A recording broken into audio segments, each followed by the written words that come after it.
शेतकरी मित्रांनो, आपण आपल्या पिकामध्ये बघत असतो की आपली जी जमीन किंवा माती असते त्यावरती अशा पांढऱ्या कलरची एक लेअर आल्यासारखी होत असते.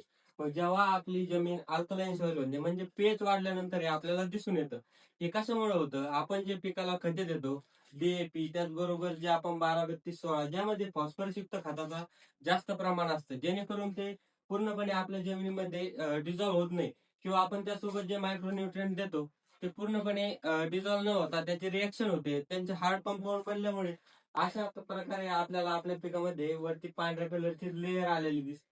मग ही घालवण्यासाठी आपण काय केलं पाहिजे? त्यामध्ये फॉस्फरिक ऍसिड जे असतं त्याचा जर वापर केला तर हे पूर्णपणे जातं. याला जाण्यासाठी थोडा वेळ लागतो. त्याचबरोबर बरेचसे मार्केटमध्ये आपल्याला असे प्रोडक्ट भेटतात की जे पीएच बॅलन्सर असतात. जे आपण ड्रिपद्वारे ऍप्लिकेशन केल्यानंतर आपल्या जमिनीत चांगल्या प्रकारे पीएच बॅलन्स होतो. त्यानंतर आपल्या जमिनीमध्ये जे क्षार कंपाऊंड असतात ते फोडले जाते आणि जे आपल्या जमिनीत सुप्त अवस्थेत पडलेली खते असतात ते पूर्णपणे आपल्या पिकाला उपलब्ध होतात. धन्यवाद शेतकरी मित्रांनो.